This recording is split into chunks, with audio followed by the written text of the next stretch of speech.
இணைய வழியிலே திருச்சி ஹோலி கிராஸ் கல்லூரி மாணவர் இணைந்துள்ளார். அவருடைய காணொலியை கேட்போம். தமிழக அரசின் மாண்புமிகு முதலமைச்சர் ஐயா அவர்களுக்கு வணக்கம். என் பேரு திவ்ய பாரதி. நான் புனித சிலுவை தன்னாட்சி கல்லூரியில தமிழ் துறையில படிச்சுக்கிட்டு இருக்கேன்.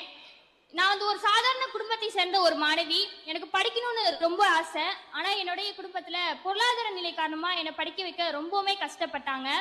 அந்த நேரத்துல தான் தமிழக அரசின் மாண்புமிகு முதல்வர் ஐயா அவர்களால கொண்டு வரப்பட்ட இந்த புதுமை பெண் திட்டத்தின் மூலமா மாதந்தோறுமே 1000 ரூபாய் உதவித்தொகையா வழங்கப்பட்டுச்சு. இந்த பணத்தை வச்சுதான் என்னுடைய கல்விக்கு தேவையான பணத்தை நான் உதவியா இருந்துச்சு. அது மட்டும் இல்ல, என்னுடைய கணினி பயிற்சியின் மூலமா என் திறத்தை வளர்த்துக் கொள்வதற்கும் இந்த பணம் எனக்கு ரொம்பவுமே உதவியா இருந்துச்சு ஐயா. நான் மட்டும் இல்ல, என்னுடன் திருச்சி புனித சிலுவை தன்னாட்சி கல்லூரியில படிச்சுக்கிட்டு இருக்க 930 மாணவிகளுமே இந்த திட்டத்தின் மூலமா பயன்பெற்று வந்துட்டு இருக்காங்க.